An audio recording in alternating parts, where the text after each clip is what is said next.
Hello everyone, શું તમારે પણ જ્યારે ડિઝાઇનમાં જરદોશીની કડી કરો છો તો કડી ઊભી રહી જાય છે? તો આજે આપણે એ ભૂલ સુધારી લઈએ અને એ શું કામ ઊભી રહી છે એનું કારણ પણ જાણી લઈએ. જો આપણે આ પાન બનાવેલું છે તો તમને એમ થતું હશે કે આડું કેમ બનાવ્યું છે, પણ આપણે જે મોરનો પેટનો ભાગ આવે ને ત્યારે એમાં આ રીતનો શેપ હોય છે, એટલે એમાં મોસ્ટલી કડી કરવાની આવે છે.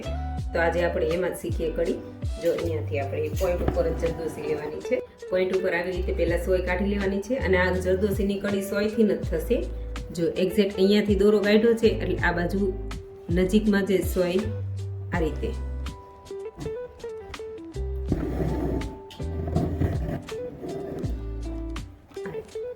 જો બેસી ગઈ કડી. પછી હવે અહીંયા વચ્ચે એક્ઝેક્ટ સોય કાઢવાની છે બારી.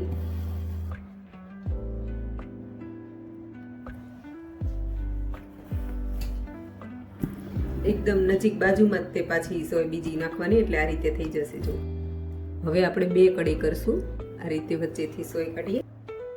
જો હવે અહીંયા છે ને આપણે એક એક કડી કરી છે, હવે અહીંયા બે કડી કરવાની છે. તો તમારે પહેલા આ બાજુની કડી કરવાની છે ને પછી આ બાજુની કડી કરવાની છે.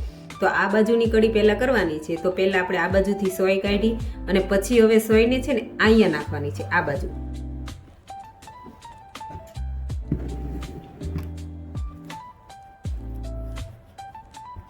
હવે આપણે હવે આ બાજુની કડી કરવાની છે, તો સોયને આપણે અહીંયા નથી લેવાની, આ બાજુ લેવાની, ક્રોસમાં લેવાની.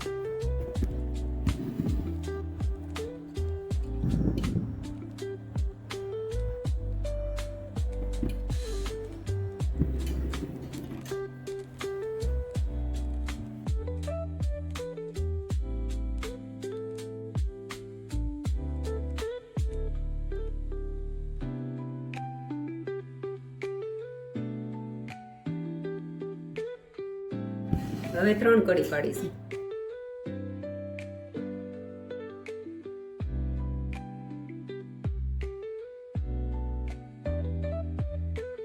તો એ તમે કમેન્ટમાં જણાવજો, એટલે આગળ આપણે નેક્સ્ટ વિડીયો એ બનાવશું કે તમારે આ કડી બીજા કયા શેપમાં શીખવી છે. જો તમે જોઈ શકો છો આપણે કમ્પ્લીટ થઈ ગયું છે. બધી જ કડી આ રીતે એકદમ મસ્ત આડી છે. જુઓ તમે. તો રોજ તમારે આવું કંઈક નવું અલગ અલગ શીખવા માટે અમારા પેજને ફોલો કરો અને જે લોકોને શીખવું છે તેવા લોકોને અમારી રીલ શેર કરો. એન્ડ આ કડીમાં તમારે આગળ નવો કયો શેપ શીખવો છે